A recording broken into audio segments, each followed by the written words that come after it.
Renault Sport are the motorsport and performance special vehicles division at Renault. As well as producing racing cars for various competitions, including their own Renault World Series, they are specialists in producing some of the best handling front-wheel drive road cars for the track. Here we're looking at the Renault Sport Clio Mark III. This car will do 0 to 60 in 6.9 seconds with a top speed of 140 miles per hour.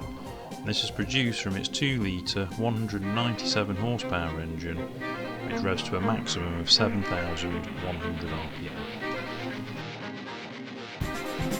We are now going to find out how this car performs against a supercar on the Game Racer test track. The supercar in question is the Ferrari F430. This car will do 0 to 60 in 4 seconds with a top speed of 196 miles per hour. This is produced from its 4.3 litre V8 490 horsepower engine, which revs to a maximum of 8,500 rpm. I've chosen the Tsukuba circuit as the Game Racer test track, as it has a few slow hairpins and a couple of straights and long fast corners, which allow us to test the handling and straight line speed of the cars.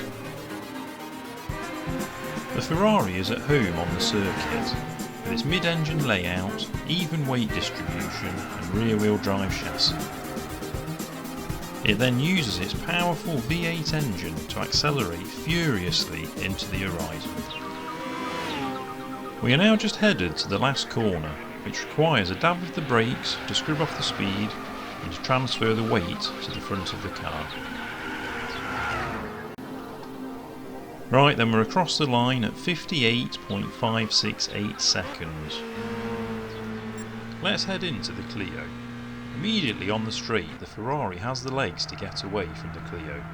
However, the Clio reels the Ferrari in at the first corner, demonstrating the superior capability of the Renault Sport front-wheel drive chassis.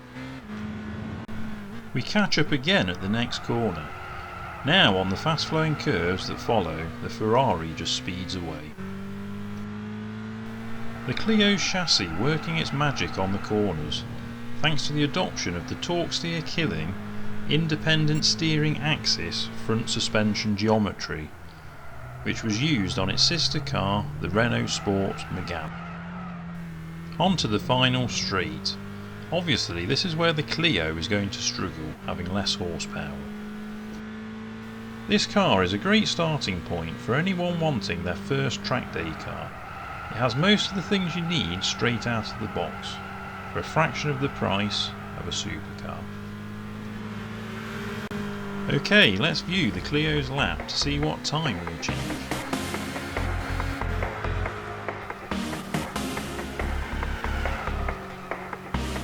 Okay then, we're coming up on the main straight. Hard on the brakes now, changing down, clip the apex for the first corner. Power, power, power, coming now down to the S corner.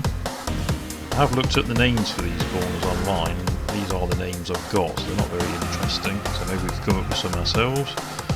Right, then we're coming round the Dunlop corner, probably the most imaginatively named one thanks to the bridge. Hard on the brakes, clipping round this curvy section here. Hard on the brakes, whoa, bit of dust, hard on the brakes, clipping the apex. Changing up, power, power, power on the last final straight, or the back straight.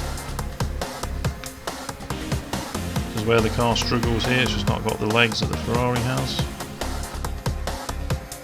Right, now into the last corner, little dab of the brakes there, and easy on the power. Power, power, power, power, across the line. That's 1 minute 3.624.